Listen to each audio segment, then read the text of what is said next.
Beneath the moss-draped oaks of Wilcox County, Alabama, production records from Belhaven Plantation show an impossible surge in cotton yields during the spring of 1841, a 47% increase that defied every agricultural explanation of the era.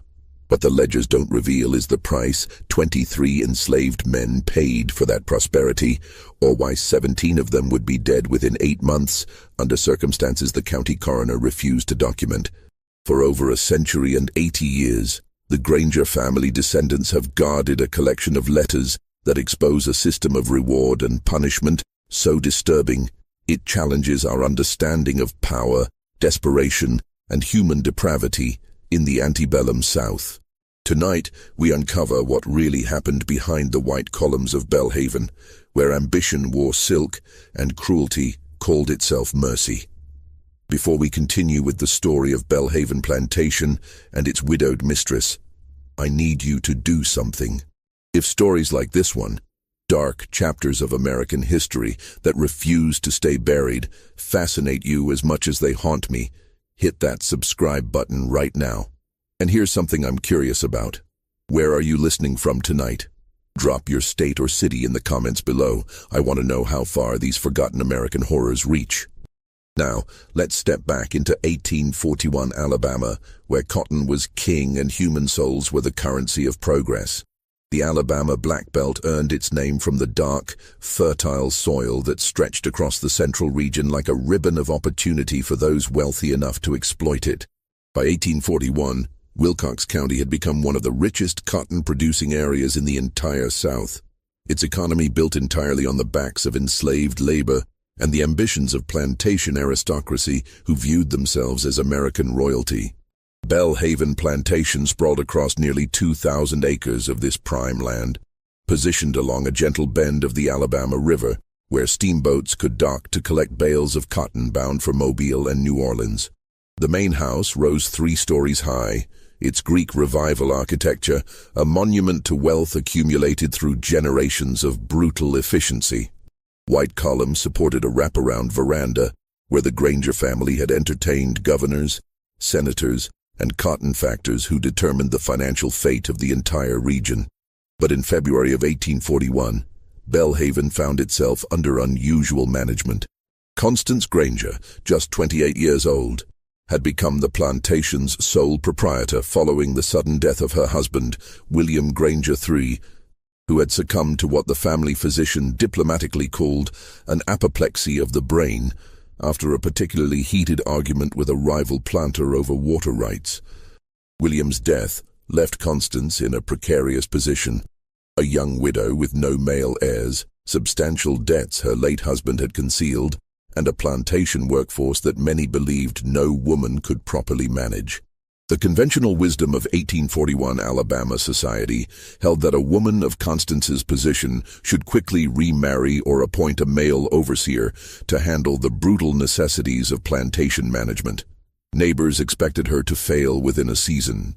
Her own brother-in-law, Preston Granger, had already begun circulating rumors that Belhaven would need to be sold to settle William's debts, positioning himself to purchase the property at a fraction of its value.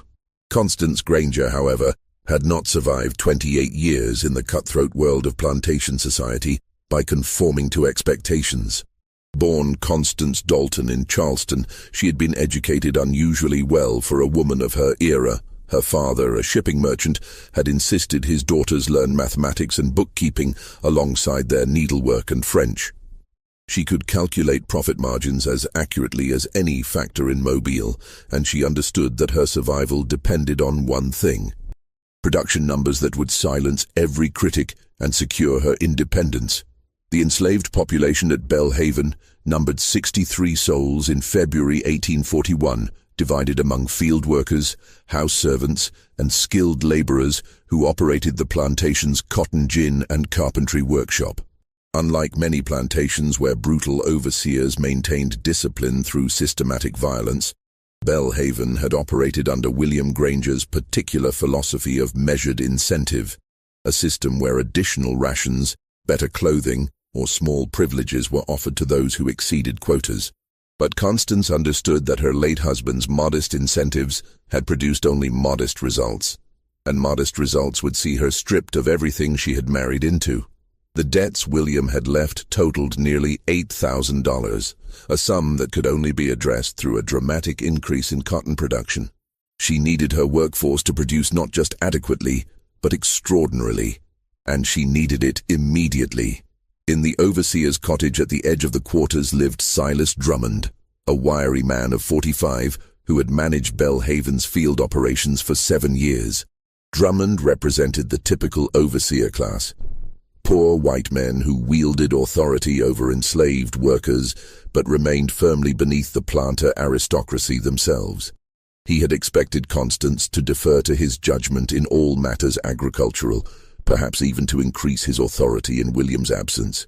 Instead, during their first private meeting in the plantation office, Constance had informed Drummond that his services would continue only if production increased by 40% before the summer harvest. The overseer had stared at her in disbelief, explaining that such numbers were impossible without literally working people to death, which would only decrease the plantation's long-term value. Constance had smiled then, an expression that never reached her pale blue eyes, and told Drummond she had her own methods in mind. Methods that would require his silence and cooperation, but not necessarily his understanding. The overseer would later tell his wife, in a letter discovered decades after these events, that something in Constance Granger's voice that day had made his blood run cold.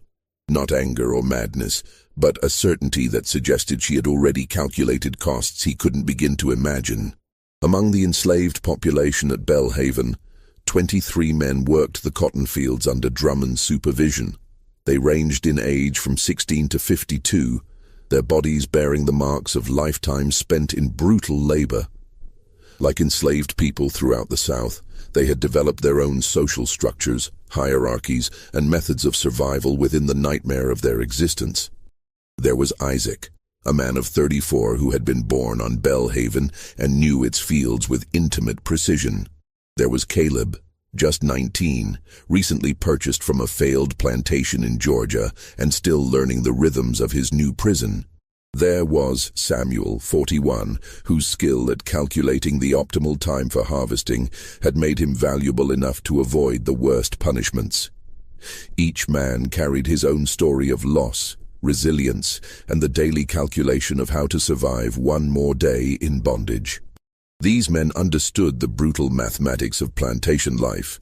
Work hard enough to avoid punishment, but never so hard as to raise quotas to impossible levels.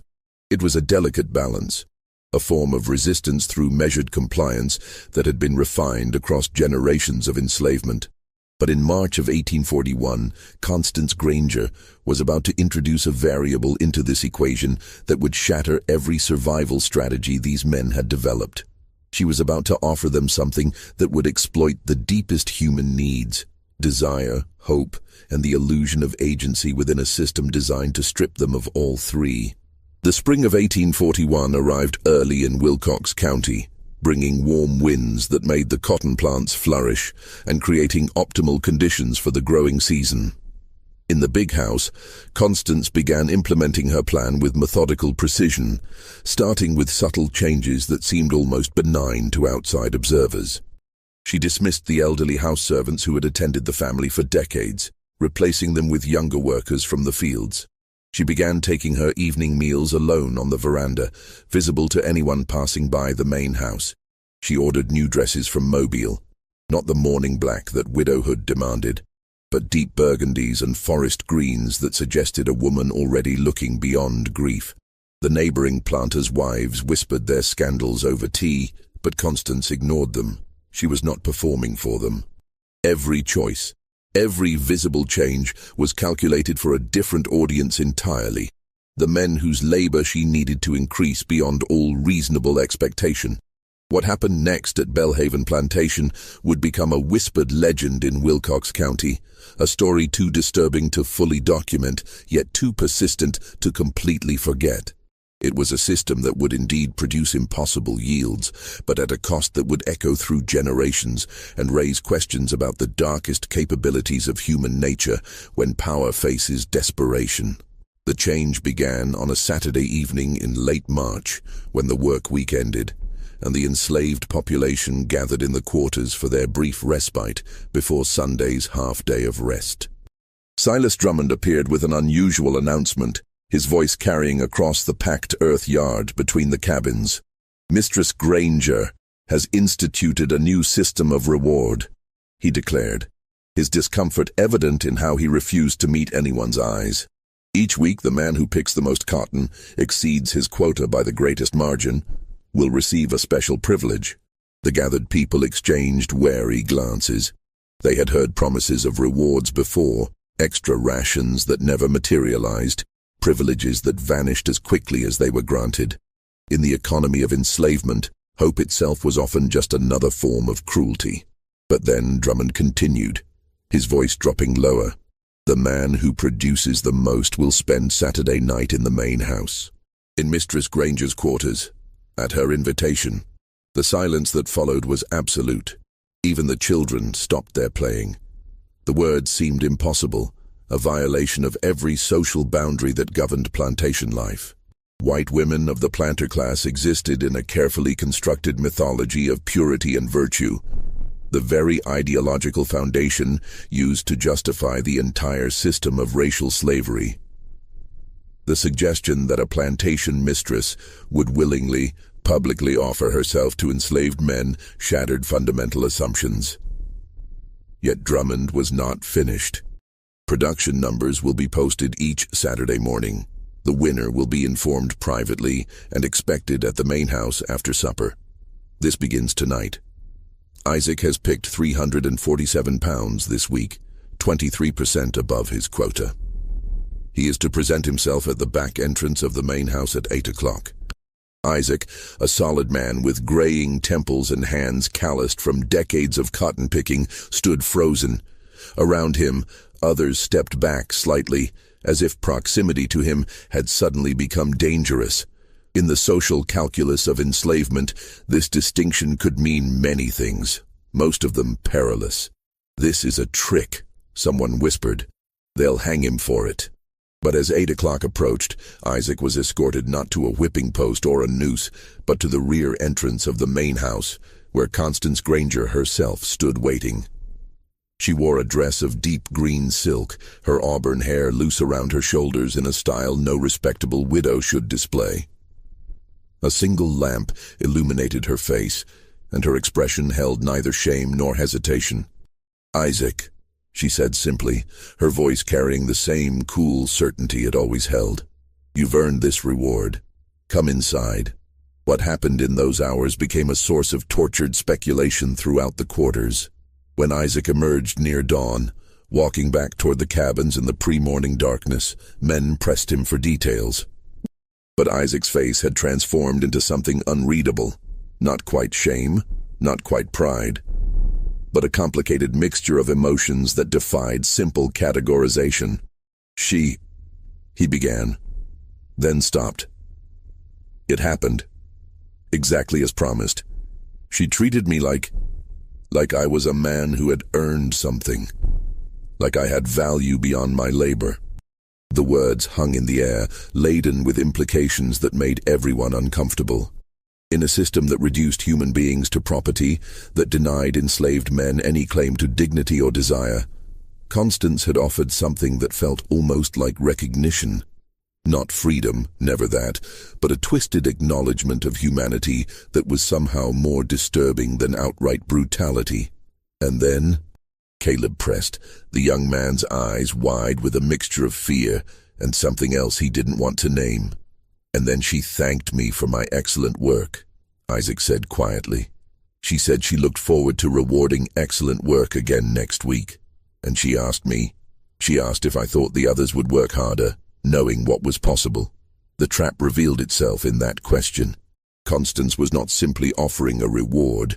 She was creating a competition, a system that would turn these men against each other in pursuit of something that mixed the promise of intimacy with the illusion of worth. She was exploiting not just their labor, but their deepest psychological needs, their hunger for any scrap of humanity in a system designed to strip it away. The following week, production numbers soared. Men who had previously picked 250 pounds daily suddenly brought in 300, 320, pushing their bodies beyond previous limits. The competition was not discussed openly, but everyone felt it. Caleb, young and strong, drove himself to exhaustion, his fingers bleeding from the sharp cotton bowls as he raced to fill his sack faster than anyone else. Samuel, the older man whose experience had always made him efficient rather than fast, found himself working through the brutal midday heat that he had learned to avoid. Even men who claimed to want no part of this degrading system found themselves unconsciously speeding up, driven by the visible effort of those around them. Saturday morning's posting showed Caleb as the week's highest producer, 362 pounds, a number that should have been impossible for someone of his relative inexperience. That evening, he too made the walk to the main house, returning before dawn with the same complicated expression that Isaac had worn. By the third week, the transformation of Belhaven's productivity had become undeniable.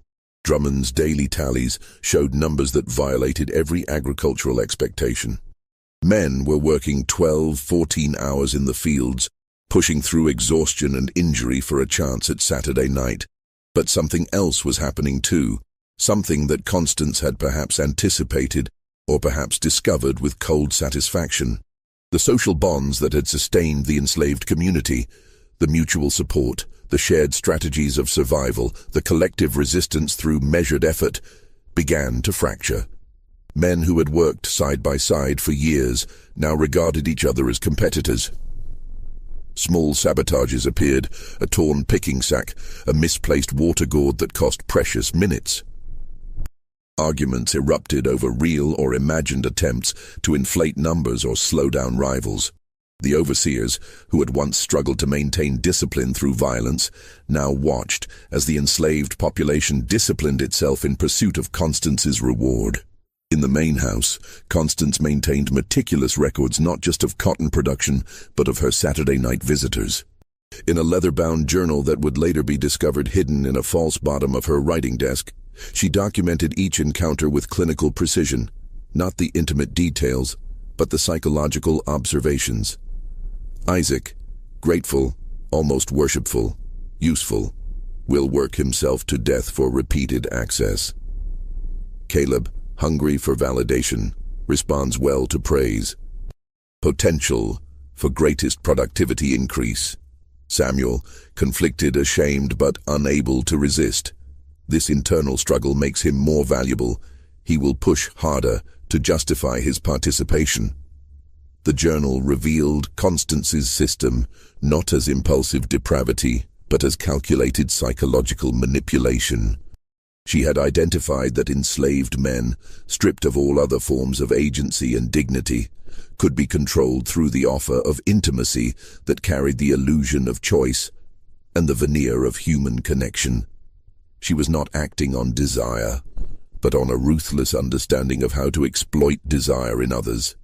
By mid-April, 17 different men had earned their Saturday night, some multiple times.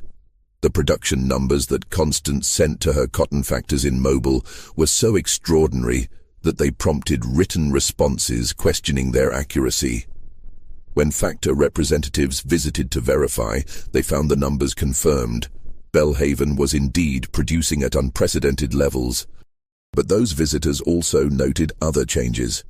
The enslaved population seemed strangely divided, lacking the usual signs of collective identity.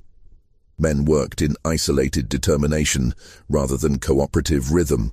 The singing that typically accompanied field labor had diminished, replaced by grim silence, broken only by the sound of cotton being torn from plants with desperate speed.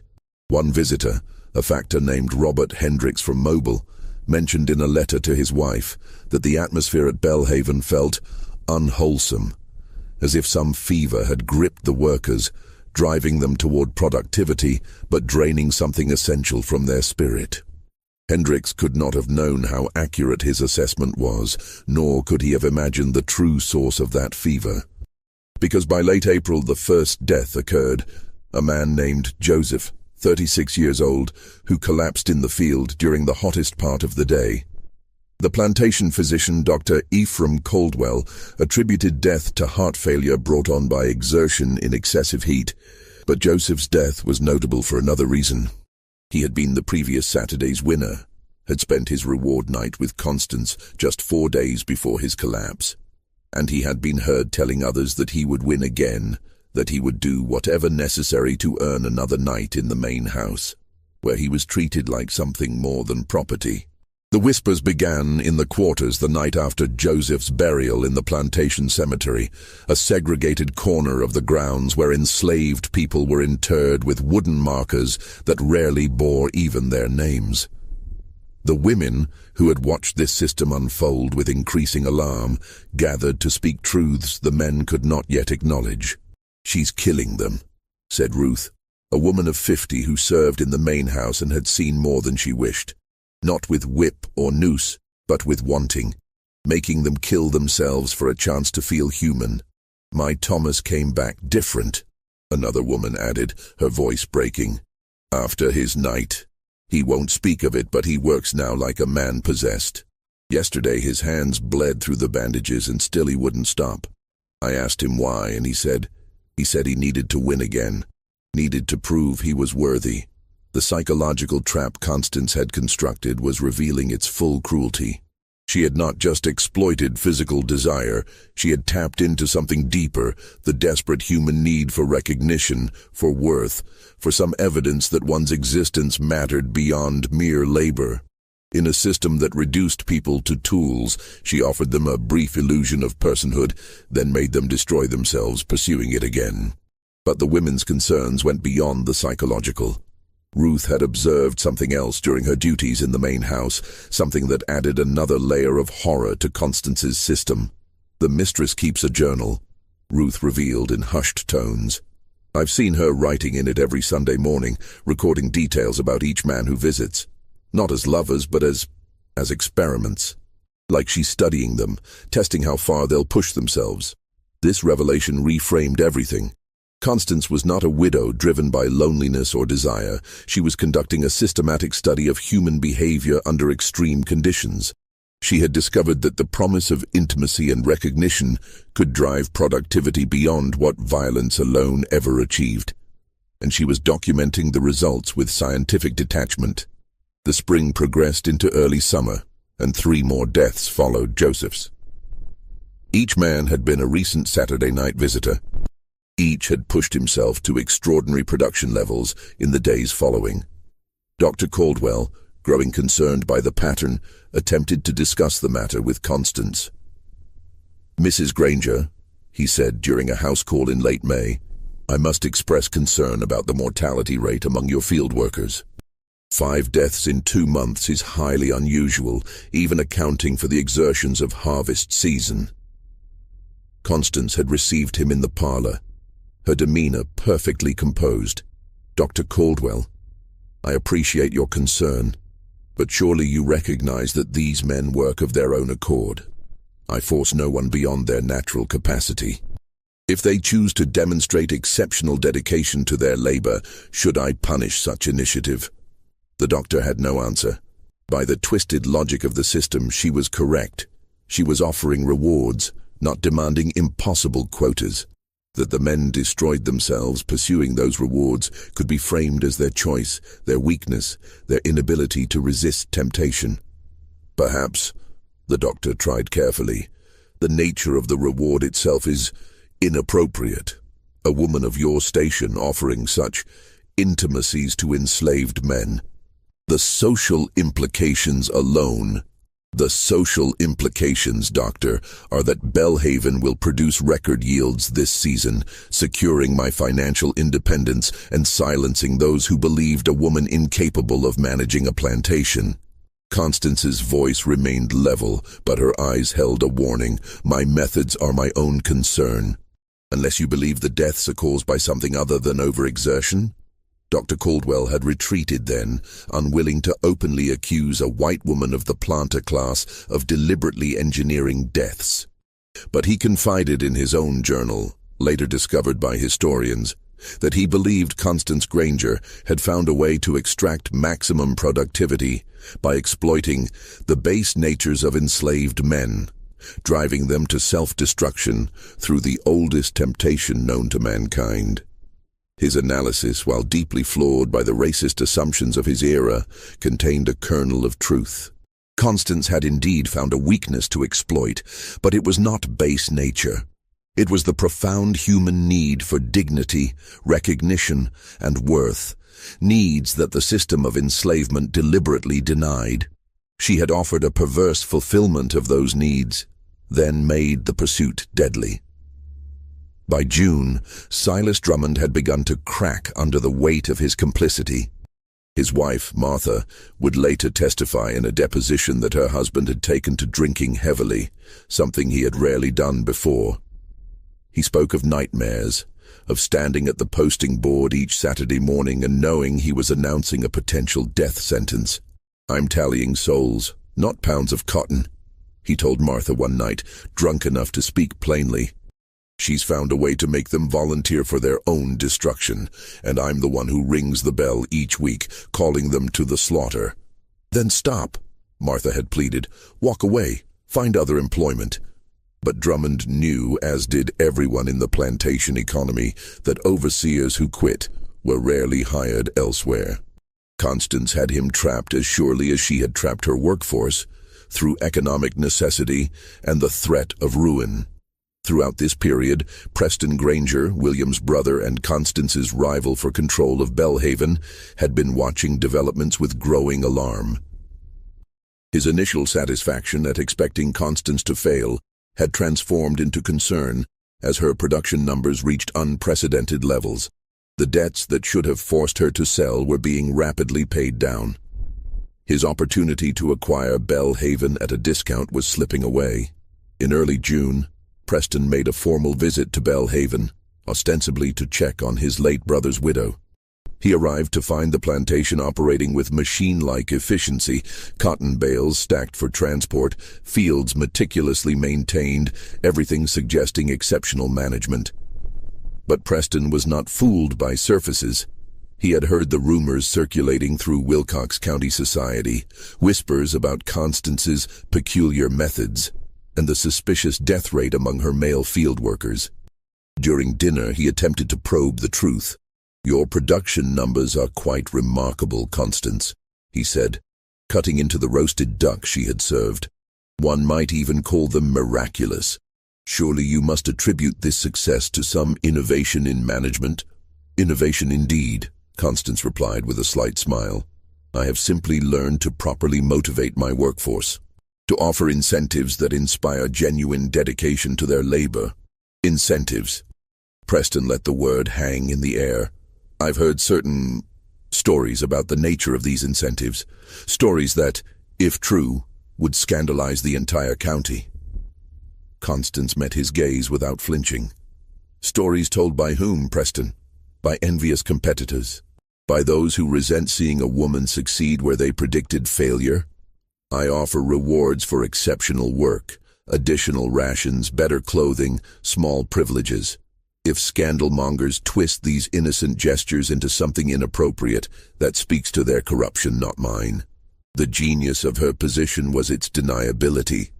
She could publicly describe her system in vague, acceptable terms, while implementing something far more exploitative in practice.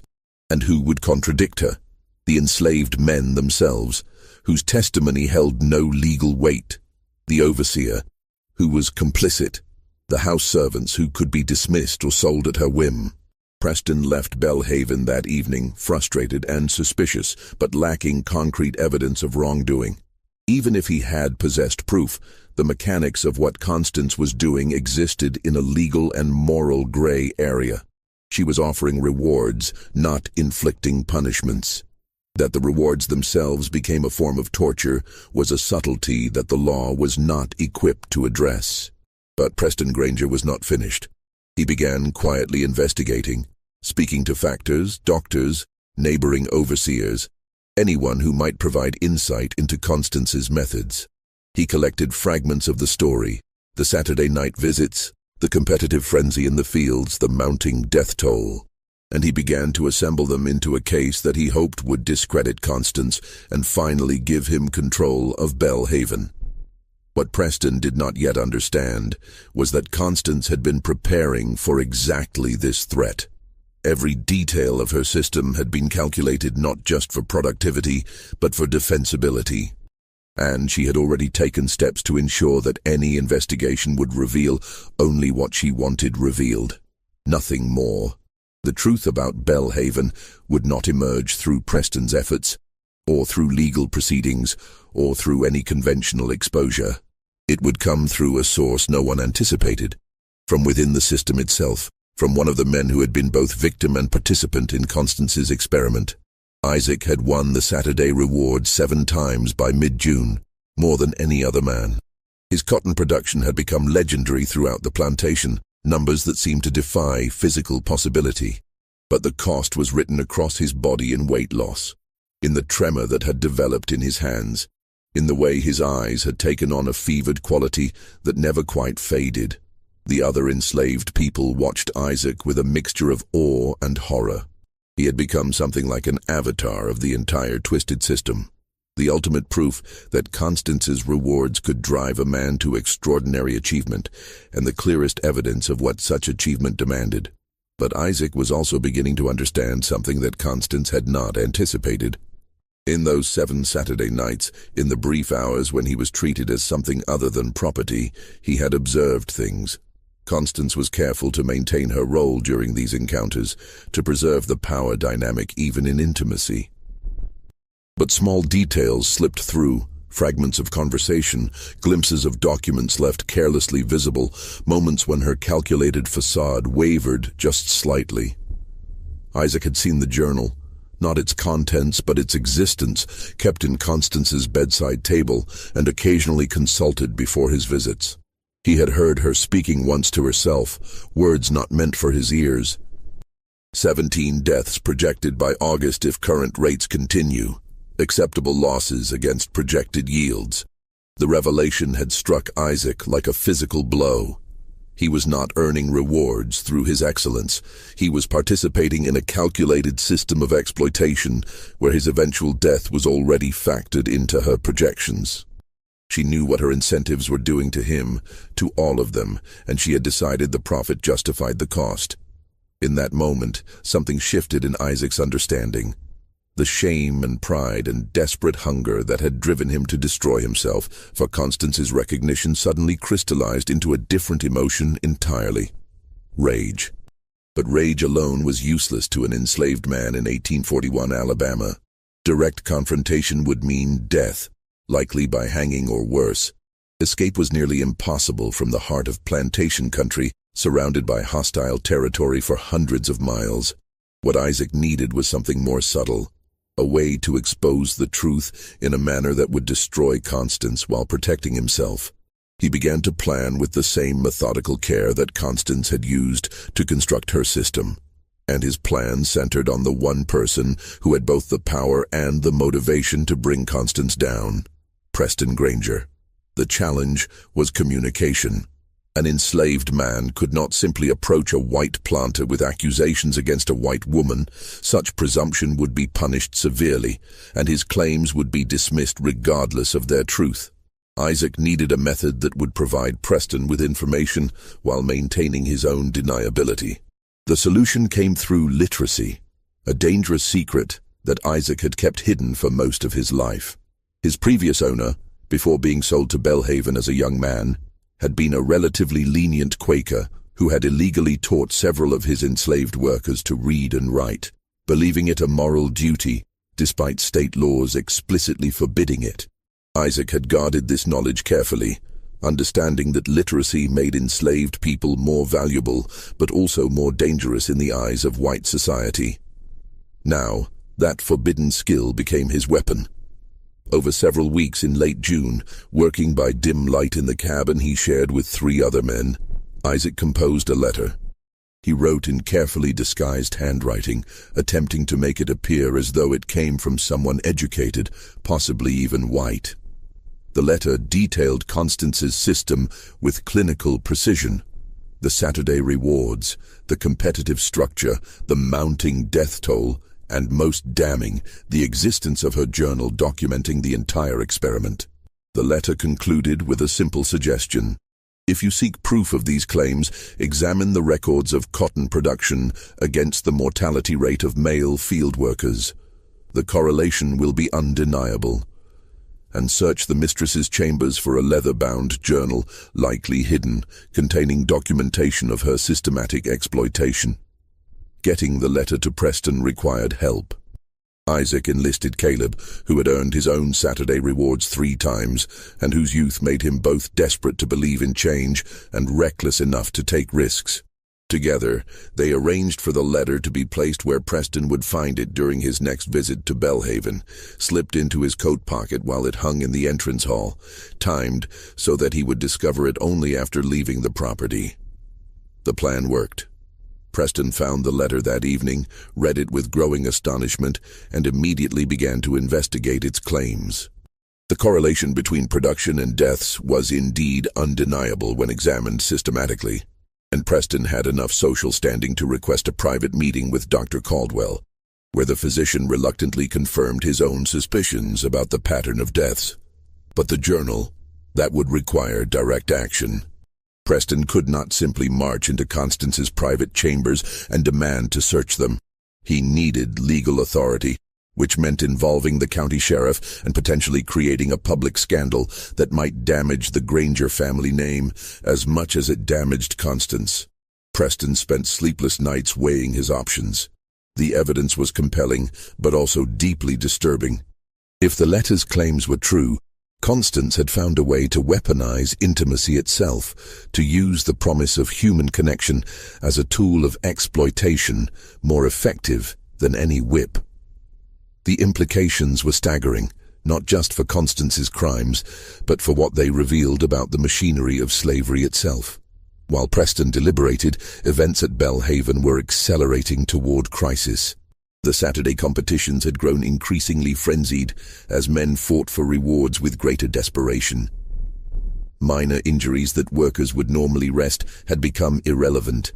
Men picked cotton with broken fingers, with fevers, with wounds that should have kept them in their cabins. On the first Saturday of July, something unprecedented happened. 2 men tied for the highest production, Isaac and a younger man named Daniel, who had recently become obsessed with earning the Saturday reward. According to the strict metrics of Constance's system, both had earned the privilege. Drummond, facing an impossible situation, brought the matter to Constance. Her solution was characteristically ruthless. Both men would be rewarded, but in sequence, with Isaac on Saturday night and Daniel on Sunday. The implication was clear. Sunday's reward was somehow less valuable, a second-place prize that carried its own shame. Daniel, driven by pride and the twisted logic of competition, pushed himself beyond all reason in the following week, determined to win outright. His production numbers soared, but so did the physical cost. By Thursday, he was coughing blood. By Friday, he could barely stand. On Saturday morning, he was dead. Dr. Caldwell, examining the body, could no longer maintain his professional detachment. Daniel's death was clearly the result of exhaustion and physical breakdown, his body literally consumed by overwork. The doctor confronted Constance directly in front of Drummond and several house servants. "This has gone too far," Caldwell declared, his voice shaking with anger and fear. "You are killing these men with your rewards. Whatever you're offering them, it's not worth their lives." Constance's response was chilling in its composure. "Dr. Caldwell, are you suggesting that I am forcing anyone to work beyond their capacity? Each man chooses his level of effort. I merely acknowledge excellence when I see it. If some cannot control their own ambitions, how is that my responsibility?" "You know exactly what you're doing," Caldwell shot back. "You've created a system that exploits their desperate need for humanity, for recognition. You're using their hunger for dignity against them. And whose fault is it?" Constance replied coldly, "That they hunger for such things. I did not create the system that denies them dignity. I simply operate within it, as we all do. You treat their bodies when they're broken. Drummond manages their labor. I own them. We all participate in this machinery, Doctor. Do not pretend that I alone am responsible for its cruelties. The argument contained a terrible logic.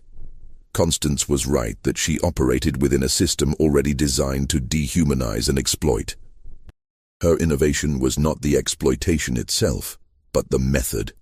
Discovering that the promise of humanity could be more destructive than its outright denial. Ruth, who had witnessed this confrontation from the doorway, carried the story back to the quarters. The enslaved community now faced a horrible truth. Constance knew exactly what her system was doing. The deaths were not accidents or unintended consequences. They were calculated costs, acceptable losses in pursuit of unprecedented productivity. That realization broke something fundamental in the social structure of Belhaven's enslaved population. Men who had been competing for Saturday rewards began to openly question their participation. Arguments erupted between those who wanted to resist the system and those too deeply invested in it to walk away. Some had tied their entire sense of worth to their Saturday victories, and the suggestion that they abandon the competition felt like admitting that their sacrifices had been meaningless. Isaac watched this fracturing with anguish. His plan to expose Constance through Preston had not yet borne fruit, and meanwhile, the community was tearing itself apart. He realized that he needed to accelerate matters, to force Preston's hand before more deaths occurred. The opportunity came in mid-July, when Preston visited Belhaven again, ostensibly for a routine family visit, but actually to observe the plantation's operations more closely. Isaac managed to position himself working near the main house during Preston's arrival, close enough to make eye contact, to let the white man see the desperation and intelligence in his gaze, a calculated risk that could be dismissed as mere deference if noticed by others, but might register as significant to someone already primed by the anonymous letter to look for signs of the truth. Preston did notice, and that brief exchange of looks confirmed for him that the letter had come from within Belhaven itself, from someone with intimate knowledge of Constance's system. The realization added urgency to his investigation. Someone was risking everything to expose the truth, and Preston could not let that courage go to waste. That evening, Preston made his decision. He would involve County Sheriff James Holbrook, a man known for rigid adherence to law and a deep discomfort with anything that threatened the social order. Preston framed his request carefully, not as an accusation of impropriety, which might make Holbrook defensive of white womanhood, but as a concern about potential financial fraud. "I have reason to believe," Preston told the sheriff, "that my sister-in-law may be falsifying production records to inflate the apparent value of Belhaven. I request your presence as a witness while I examine the plantation's documentation to ensure the legitimacy of my late brother's estate." It was a masterful reframing. Financial fraud was a crime that threatened the entire plantation economy, something that demanded investigation regardless of who was accused. And Preston's status as family gave him legal standing to examine estate records. Sheriff Holbrook agreed to accompany Preston to Belhaven the following day. What neither man yet realized was that Constance had been anticipating exactly this move, had been preparing for it since the moment she first noticed signs of Preston's investigation, and her countermeasures were already in place. When Preston and Sheriff Holbrook arrived at Belhaven on July 18th, they found Constance waiting for them in the parlor, dressed in proper mourning black, her demeanor that of a grieving widow, cooperative with family concerns. She greeted them with appropriate deference, offered refreshments, and expressed complete willingness to open any records they wished to examine. "I have nothing to hide," she declared with perfect sincerity. "My management has been exemplary, and the records will prove it. Please, examine whatever you need." Preston felt the first stirring of doubt. Constance was too calm, too willing. A guilty person would show some sign of anxiety, some resistance to investigation. But he pressed forward, beginning with the production ledgers that Drummond maintained. The numbers were staggering, cotton yields that exceeded previous years by 47%, exactly as the anonymous letter had claimed. But the documentation was meticulous. verified by multiple witnesses including Drummond's signature and the marks of enslaved workers who had loaded each bale for transport. There was no evidence of falsification, only of extraordinary productivity. "Remarkable yields," Sheriff Holbrook observed, clearly impressed. "How did you achieve such improvement, Mrs. Granger?" "Through proper incentives and management, Sheriff," Constance replied smoothly. "I instituted a system of rewards for exceptional work, additional rations, better clothing, small privileges for those who exceeded expectations.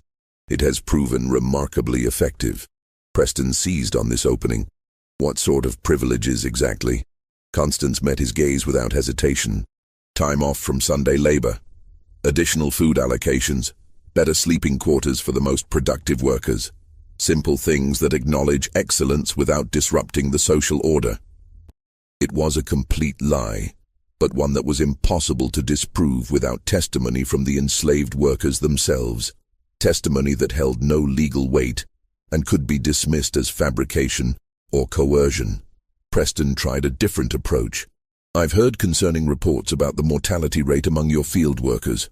17 deaths in 5 months seems excessive." "A tragedy," Constance acknowledged, her expression appropriately sorrowful. "Dr. Caldwell has examined each case.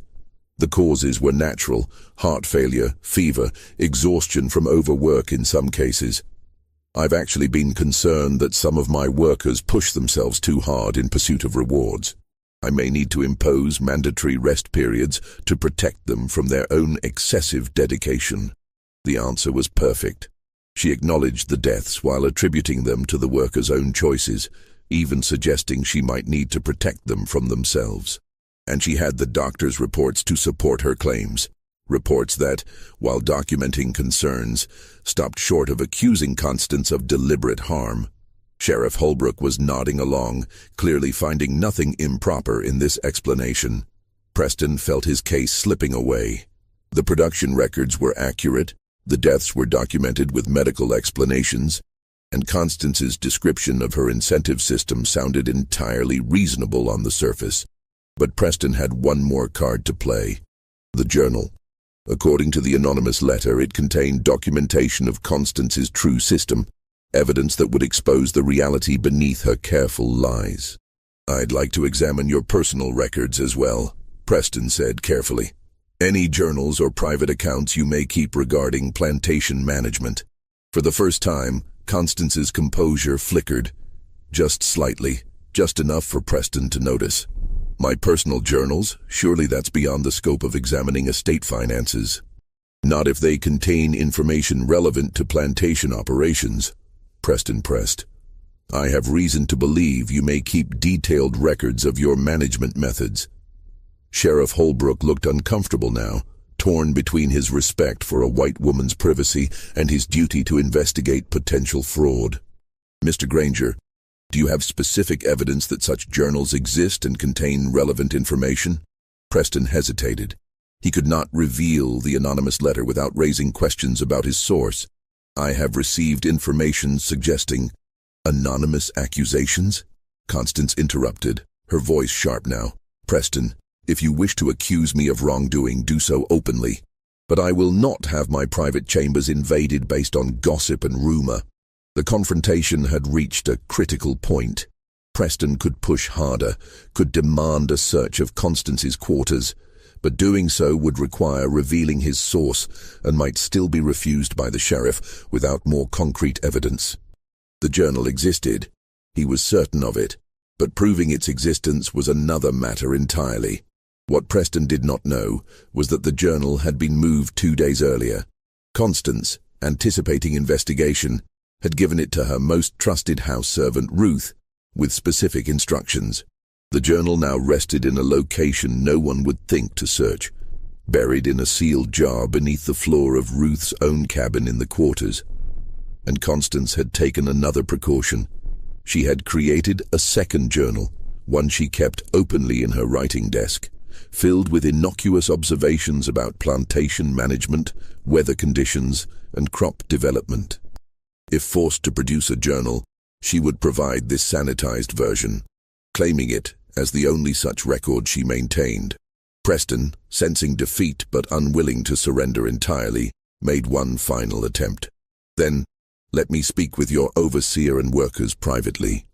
Let me hear from them directly about these incentive programs and working conditions." "Of course," Constance agreed immediately. "Though I suspect you'll find their testimony supports exactly what I've told you. My methods have been transparent and effective." The interviews began that afternoon. Drummond, questioned by Preston in the overseer's cottage, confirmed the existence of reward systems, but described them in the same vague terms Constance had used. Yes, workers received privileges for exceptional production. No, nothing improper had occurred. The deaths were tragic, but attributable to natural causes and overexertion. Preston could see the fear in Drummond's eyes, the way the overseer's hands trembled slightly as he spoke. The man was lying, or at least concealing significant truths. But Drummond would not break, could not break, without destroying his own livelihood and reputation. The enslaved workers, when questioned, were even less forthcoming. They understood the danger of speaking openly about Constance's system.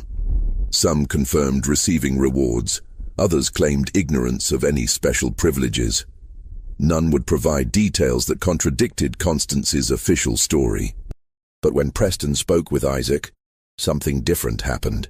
The older man's responses were carefully worded, staying within the bounds of what was safe to say, but his eyes held a message that Preston could not miss.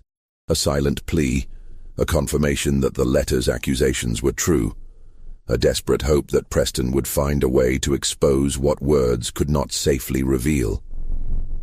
"The rewards Mrs. Granger offers," Isaac said slowly, choosing each word with precision, "they make a man willing to work himself to death, because sometimes what she gives feels more important than life itself. Even when you know the cost, you can't stop wanting it." The statement was ambiguous enough to avoid punishment, but clear enough to confirm Preston's suspicions. Constance was indeed offering something more than extra rations or better quarters. She was exploiting something deeper, something that made rational men choose self-destruction.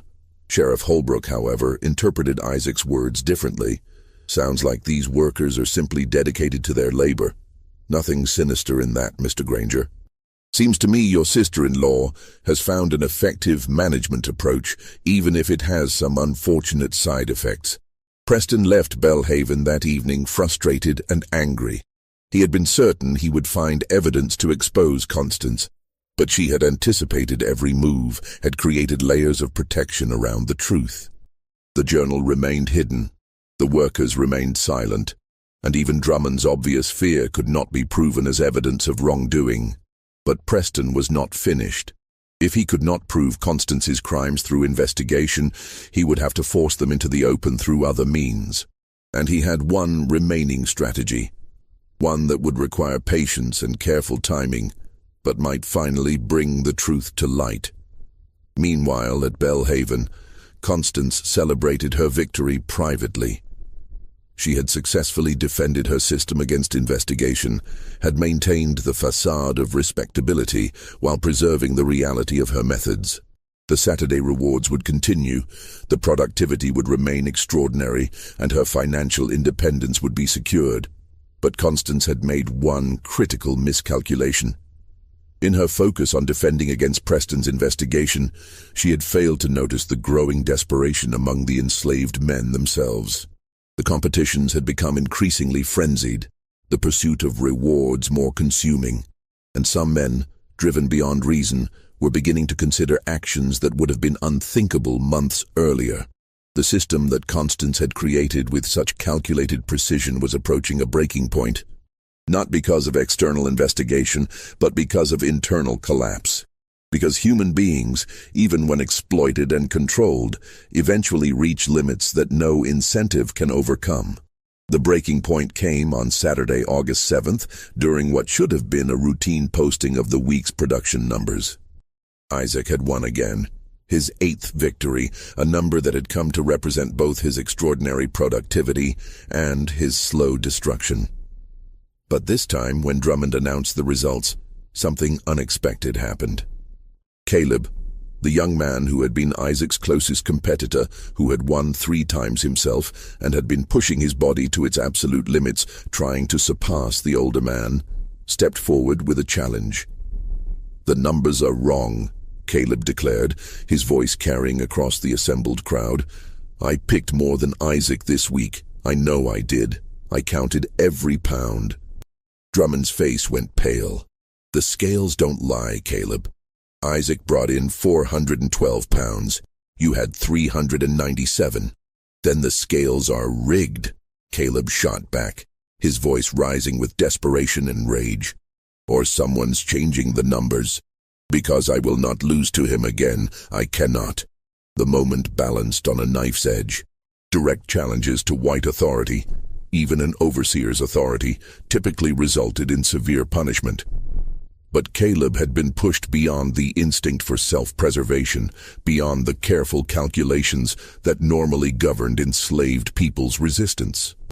The system had broken something essential in him, had driven him to a point where the reward mattered more than safety, more than survival itself. Isaac, recognizing the danger, tried to defuse the situation. "Brother, the numbers are what they are. There's no dishonesty here. You worked hard, but do not call me brother," Caleb snarled, turning on Isaac with sudden fury. "You're not my brother. You're my rival. You're the man standing between me and the only thing in this hell that makes me feel human. And I will not let you have it again." The gathered crowd fell silent, horrified by the raw emotion on display. This was what Constance's system had created, men so desperate for her recognition that they had turned on each other completely, that the bonds of community and shared suffering had dissolved into bitter competition. Drummond, understanding that the situation was spiraling out of control, made a decision that would prove catastrophic. "Both of you, calm down. This isn't—" But before he could finish, Caleb lunged at Isaac with a fury that shocked everyone. The younger man's fists connected with Isaac's face, and suddenly they were fighting, not the ritualized combat that sometimes occurred among enslaved men, carefully controlled to avoid serious injury, but genuine violence driven by desperate need and psychological collapse. Other men rushed to separate them, but the damage was done. Isaac's nose was broken, blood streaming down his face. Caleb's knuckles were split, and his eyes held a wildness that suggested he had passed beyond reason entirely. Drummond knew this could not be hidden, could not be smoothed over with quiet discipline. This was a public disruption of order, witnessed by dozens, that demanded public response. He had no choice but to bring both men before Constance for judgment. In the parlor of the main house, Constance listened to Drummond's report of the incident with an expression of calculated concern.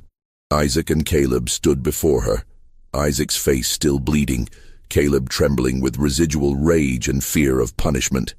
"This is deeply disappointing," Constance said, her voice carrying the tone of a parent scolding children.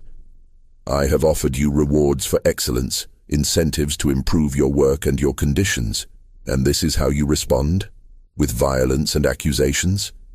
"Mrs." Isaac began, but Constance cut him off with a raised hand. "I will not tolerate such behavior," she continued.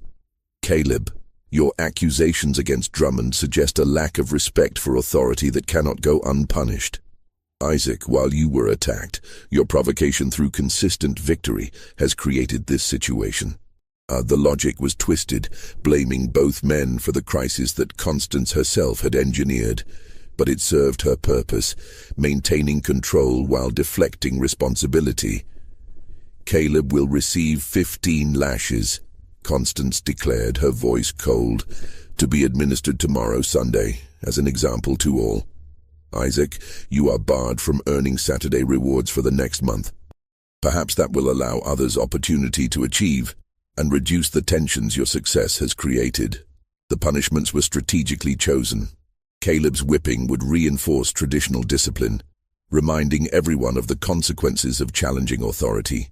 Isaac's exclusion from rewards would intensify the competition among others, while leaving him desperate to regain access to the only thing that had made him feel human. But Constance had miscalculated the depth of despair she had created. That night, Caleb did not return to his cabin. Instead, he slipped away toward the river, his mind fractured by the realization that he would never again experience the Saturday reward, that the only thing that had given him worth was now forever denied. They found his body the next morning, floating in the Alabama River. Whether he had intended to escape and drowned in the attempt, or whether he had deliberately walked into the water seeking the only release available to him, no one could say with certainty. But his death brought the total mortality among Belhaven's male field workers to 18 in 6 months, a number that could no longer be explained away as coincidence or natural causes. Dr. Caldwell, examining Caleb's body, had reached his breaking point. He wrote an immediate letter to the county medical board, detailing his concerns about the pattern of deaths at Belhaven, and explicitly stating his belief that Mrs. Granger's management methods, whatever their exact nature, were contributing to an extraordinary mortality rate. The letter reached the medical board within days, and suddenly Preston Granger's earlier investigation took on new urgency. A doctor's formal complaint could not be dismissed as family rivalry or anonymous accusation. It demanded official response. On August 15th, a delegation arrived at Belhaven, Sheriff Holbrook, accompanied by 2 members of the county medical board, and despite Constance's objections, Preston Granger as representing the family's interests. This time, they came with legal authority to conduct a thorough investigation, including examination of any private records relevant to plantation management and worker welfare. Constance knew immediately that her carefully constructed defenses would not withstand this level of scrutiny. The sanitized journal in her writing desk might fool a cursory examination, but sustained investigation by multiple parties would expose its inadequacies. Questions would be asked that she could not answer without revealing the truth. She made a decision then, one that demonstrated the ruthless calculation that had characterized all her actions. If the system was going to be exposed, she would control the narrative of its exposure. She would admit to enough truth to seem cooperative, while framing her actions in the most defensible possible light. "Gentlemen," she said, gathering the delegation in her parlor, "I believe I understand the concerns that have brought you here, and perhaps it is time I spoke more openly about my management methods which have been effective but clearly misunderstood." She proceeded to describe a version of her Saturday reward system, acknowledging that she had offered personal attention to the most productive workers, framing it as a lonely widow's attempt to maintain morale through compassionate recognition. She admitted that some men had perhaps taken this attention too seriously, had worked themselves too hard in pursuit of her approval, but insisted this was never her intention. "I sought only to acknowledge their humanity," she explained with perfectly calibrated emotion, "to show them that excellent work would be rewarded with kind treatment, with recognition as individuals rather than mere laborers. If my methods were unconventional, it was because I believed kindness might achieve what brutality never could." It was a masterful performance, painting herself as compassionate but naive, well-intentioned but ultimately unsuccessful in her experiment with humanitarian management. She made no mention of the journal documenting her calculations, of the projected mortality rates she had deemed acceptable, of the systematic psychological exploitation. The delegation listened with varying reactions. Some seemed moved by her apparent remorse, others remained skeptical. But without access to the hidden journal, without testimony from enslaved workers that would carry legal weight, they could not prove deliberate malice. Preston, however, was not satisfied. "Where is the journal?" he demanded. "The one where you documented these methods in detail?" Constance looked at him with wide eyes, a picture of confusion. "I have my plantation management journal," she said, gesturing to the sanitized volume on her desk. "It contains records of crop rotations, weather observations, production notes. Nothing more." "That's not the journal I mean," Preston pressed. "I know you kept detailed records of your reward system, of your observations about individual workers. I kept mental notes, certainly. Constance replied smoothly. Any good manager observes her workers.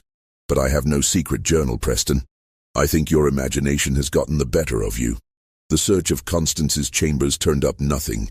The sanitized journal was examined and found to contain exactly what she had described. Routine plantation management notes. No evidence existed of the systematic documentation that Isaac's letter had described. But Preston had one final move. He requested permission to interview enslaved workers again, this time with the medical board present, under circumstances that might encourage more honest testimony. The delegation agreed, and that afternoon they gathered in the plantation office to question workers individually. Most repeated the same vague acknowledgments as before. Yes, there were rewards for good work. Yes, some men had pushed themselves too hard. No, nothing improper had occurred. The fear of speaking openly remained overwhelming, the risk too great. But then they called Ruth, the house servant who had witnessed so much from her position in the main house. And Ruth, burdened by months of watching men destroy themselves, by the knowledge of the hidden journal buried beneath her cabin floor, by the weight of complicity she could no longer bear, made a choice. There is a journal, Ruth said quietly, her eyes downcast. A leather-bound book where Mrs. Granger recorded everything about the Saturday rewards, the real rewards. What she offered the men, how they responded, how far they would push themselves. She wrote it all down like they were animals in an experiment. The room fell silent. Constance's face went pale, then flushed with rage. This woman is lying, she declared. A disgruntled servant making false accusations. The journal is buried beneath the floorboards of my cabin, Ruth continued, speaking over Constance's protests. Second board from the door in a sealed jar. Mrs. gave it to me to hide when Mr. Preston started investigating. Told me she would sell my children south if I ever spoke of it. But I cannot carry this secret anymore. Too many men have died. The delegation immediately dispatched Sheriff Holbrook to retrieve the journal from Ruth's cabin. The wait seemed endless. Constance sitting rigid and silent. Preston barely containing his vindication. Ruth trembling with the knowledge that she had likely sealed her own fate regardless of the outcome. When Holbrook returned with the leather-bound journal, sealed in a jar exactly as Ruth had described, the truth could no longer be denied. The medical board members read aloud entries that documented Constance's systematic exploitation in her own words, the calculated offers of intimacy, the observations about which men responded most strongly, the projections of mortality rates deemed acceptable costs of increased production. Isaac, grateful, almost worshipful, useful, will work himself to death for repeated access. Caleb, hungry for validation, responds well to praise, potential for greatest productivity increase. Projected 17 deaths by August if current rates continue. Acceptable losses against projected yields of 47% increase. The words hung in the air, undeniable evidence of deliberate exploitation, of human beings treated as experimental subjects in a study of how much suffering could be extracted through the promise of humanity. Preston felt sick as he listened, even though he had anticipated something like this. The reality, documented in Constance's precise handwriting, was worse than he had imagined. She had not been driven by loneliness or desire, or even simple cruelty. She had been conducting an experiment in the mechanics of exploitation, discovering that the hunger for recognition could be deadlier than any physical punishment. The aftermath of the journal's discovery moved with the slow machinery of 1841 Alabama justice, complicated by the unprecedented nature of Constance's crimes. She had violated no written law. There were no statutes against offering rewards to enslaved workers, no legal prohibition against intimacy with people one owned as property. The very framework of slavery created a legal void around such actions, as enslaved people were simultaneously recognized as property and as persons under criminal law, depending on which interpretation served the interests of white society. The county medical board issued a formal condemnation of Constance's methods, declaring them contrary to proper management practices and Christian morality. But condemnation was not prosecution. The question of what actual charges could be brought against her paralyzed legal authorities for weeks. Preston, frustrated by legal inaction, pursued a different remedy. He initiated civil proceedings to have Constance declared unfit to manage the estate, citing her documented disregard for the financial value of enslaved property. The 18 deaths represented a significant loss of capital, after all. In the twisted economics of slavery, this argument carried weight that moral considerations never could. The civil case proceeded through late August and into September. Constance, advised by lawyers from Mobile, mounted a defense that acknowledged her methods were unconventional, but insisted they had achieved their primary purpose, unprecedented productivity that had saved Belhaven from financial ruin. Her attorneys argued that the mortality rate, while regrettable, was not significantly higher than what occurred on other plantations when adjusted for the intensity of labor required during peak harvest season. The argument was coldly calculated, and horrifyingly, it had some legal merit.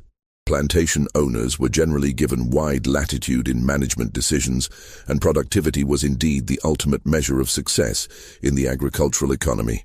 That Constance had achieved this productivity through psychological exploitation rather than physical brutality made her methods unusual, but not necessarily illegal. But public opinion, particularly among the planter class, had turned decisively against Constance. Not because they were horrified by the exploitation itself, the entire system of slavery was built on exploitation, but because she had violated fundamental social boundaries. A white woman of the planter class engaging in deliberate intimacy with enslaved men threatened the entire ideological structure that justified slavery and white supremacy. The whispered conversations at church socials and dinner parties condemned Constance not for cruelty, but for impropriety, for degrading herself, and by extension all white womanhood. This social pressure ultimately accomplished what legal proceedings could not. In late September, facing complete ostracism from Alabama society, and the likelihood that her reputation would make future business dealings impossible, Constance agreed to a settlement. She would relinquish management of Belhaven to Preston Granger, accepting a modest financial settlement in exchange for leaving Alabama permanently. The plantation would be sold, the proceeds used to settle remaining debts and compensate Preston for assuming management responsibilities. Constance would depart for New Orleans, where her history was unknown, and never return to Wilcox County. The enslaved population of Belhaven faced their own uncertain future.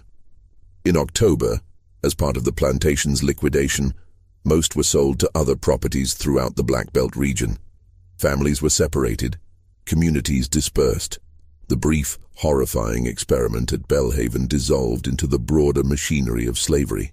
Isaac was among those sold, purchased by a planter in neighboring Dallas County who had heard of his extraordinary productivity but nothing of the methods that had driven it. In his new situation, Isaac worked adequately but never exceptionally. The fire that had pushed him to impossible achievements extinguished along with the twisted rewards that had fueled it. Ruth, whose testimony had exposed the truth, faced the retaliation Constance had threatened. Before departing Alabama, Constance ensured that Ruth's children were sold to a trader heading for the Deep South, separating them from their mother as punishment for betrayal. Ruth lived another 32 years in slavery, never seeing her children again. The price she paid for speaking truth to power. Silas Drummond, the overseer who had administered Constance's system, found himself unemployable throughout the region. No planter would hire a man associated with such scandal, regardless of his actual culpability. He eventually left Alabama, drifting west toward Texas territory, disappearing from historical record. Dr. Ephraim Caldwell, whose complaints to the medical board had triggered the final investigation, maintained his practice in Wilcox County, but never spoke publicly about the Belhaven case again. His private journals, discovered after his death in 1867, revealed that he considered the entire affair evidence of slavery's corrupting influence on human morality. that a system built on treating people as property inevitably created opportunities for exploitation limited only by individual imagination and conscience. Constance Granger herself vanished into New Orleans society under a different name. Unconfirmed reports from the 1850s suggested she had remarried to a wealthy merchant who knew nothing of her past and lived comfortably until her death from yellow fever in 1853. Whether she felt remorse for the 18 men who died pursuing her calculated rewards, history does not record. Preston Granger assumed control of Belhaven's remains, selling the property in parcels and settling the debts that had driven Constance to her desperate experiments. He profited modestly from the liquidation, but never spoke of his sister-in-law except to warn other planters against innovative management techniques that violate the natural order of society. The production records from Belhaven's final season, that impossible 47% increase, remained in plantation archives for decades, studied by agricultural experts seeking to understand what methods had achieved such extraordinary yields. But the true explanation, the psychological exploitation that had driven those numbers, was deliberately obscured in official accounts. The story became a whispered legend, a cautionary tale shared privately among planter families about the dangers of allowing women to manage plantations without proper male supervision.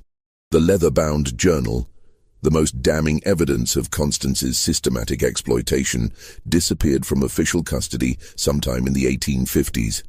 Some historians believe it was deliberately destroyed by family members seeking to protect the Granger name. Others suggest it may still exist, hidden in some private collection or forgotten archive, waiting to be rediscovered. What we know with certainty comes from fragments, court documents, personal letters, Dr. Caldwell's private journals, and the testimony preserved in medical board records. These pieces paint a picture of an experiment in human exploitation that revealed uncomfortable truths about the machinery of slavery itself. Constance Granger had discovered that human beings could be more effectively controlled through the promise of recognition and dignity than through traditional brutality. She had found that the hunger for humanity, for acknowledgement of one's worth, could drive people to self-destruction more efficiently than any whip or chain. And she had documented this discovery with scientific precision, treating human suffering as data points in her study of maximum productivity. The horror of Belhaven was not that it represented an aberration in the slavery system, but that it revealed the system's logical extremes. If human beings could be owned as property, then every aspect of their humanity could be weaponized for profit. Constance simply had the intelligence and ruthlessness to identify which vulnerabilities could be most effectively exploited. The 18 men who died at Belhaven, Joseph, Daniel, Caleb, and 15 others whose names appear only in mortality records, became footnotes in history, their individual stories lost to time. They were men who responded to the promise of dignity with desperate hope, who worked themselves to death, pursuing brief moments when they were treated as human beings rather than property. Their tragedy was not unique to Belhaven, but it was uniquely documented, preserved in Constance's clinical observations and the testimonies of those who witnessed the system's effects. In the decades that followed, as the Civil War destroyed the plantation system and Reconstruction attempted to rebuild Southern society, the story of Belhaven remained hidden, too disturbing to fit comfortable narratives of either slavery's cruelty or its paternalistic benevolence. It was a story that suggested the worst exploitation might come not from hatred, but from calculated intelligence applied to human vulnerability. Today, the land where Belhaven once stood has been subdivided and developed, the plantation house long since demolished. The fields where men once competed for deadly rewards, now hosting modern homes and shopping centers. No historical marker commemorates what happened there. No museum exhibit explains the system Constance Granger created. But in the archives of Wilcox County, in the fragmentary records that survived deliberate suppression, the story persists. It remains as evidence of what human beings are capable of when power meets desperation, when intelligence serves cruelty, when the promise of humanity becomes a tool for exploitation. The question that haunted Dr. Caldwell's later writings, continues to resonate. Was Constance Granger uniquely evil, or was she simply more honest about the mechanisms of slavery than her contemporaries? Did she create something new, or did she merely expose what had always been present in a system built on treating human beings as property? History offers no comfortable answers, only the disturbing record of what occurred when one woman, facing financial ruin and social extinction, discovered that the human need for recognition could be deadlier than any physical punishment ever devised. What do you think of this story? Do you believe everything was revealed, or are there darker secrets still buried in the Alabama soil? Leave your comment below and share your thoughts. If you want more historical mysteries that challenge our understanding of the past, subscribe to this channel, hit the notification bell, and share this video with someone who appreciates the dark complexities of American history. These stories need to be told, need to be remembered, because only by confronting the full truth of our past can we understand the present. See you in the next video, where we'll uncover another chapter of history that refuses to stay buried.